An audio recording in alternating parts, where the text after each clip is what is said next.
Are we only the body and the mind, or is there something deeper in us? What is consciousness? Is it just the conscious attention created by our brain cells, or is it a spiritual faculty that is deeper within us that in most cases is veiled by ego? And finally, what is spiritual awakening that unveils such consciousness or pure essence? Let us first begin with the body.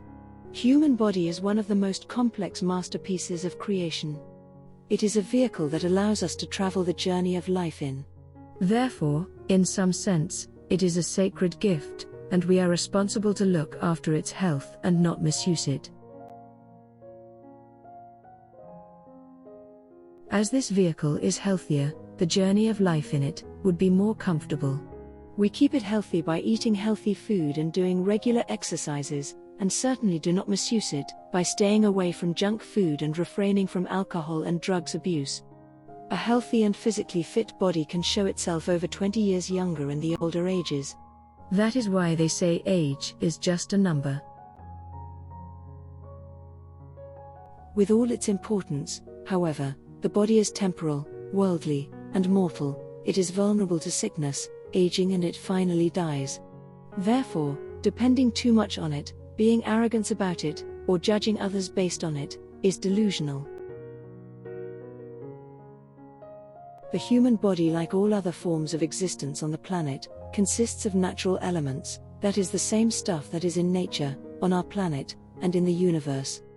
In fact, some of the material that build our body could be found in a handful of garden soil, a glass of water, in the planet Earth, or even other planets, and stars shining in the sky. These elements mainly include oxygen, carbon, hydrogen, nitrogen, and a percentage of other stuff such as calcium, phosphorus, and even substances such as zinc, copper, and iron, and many others. These materials are obviously added to our body through the food we eat, the water we drink, and the air we breathe. We can say that we are what we consume in our body, however only physically, as we see soon. The natural substances that build our body cells are mainly in two levels, molecular and atomic.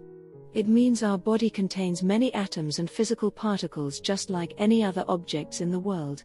And we can conclude that all these atoms and particles will return to Earth. As the great poet Omar Khayyam put it, ultimately, we become the clay of potters that forms earthenware. What we also mean by body includes the brain, because the brain also consists of more complex cells but made of the same stuff and their atoms.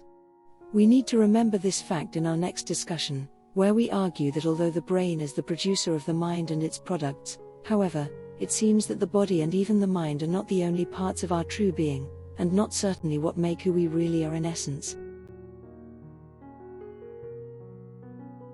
We will argue that there is a faculty in us that is beyond body and the mind, and that is consciousness.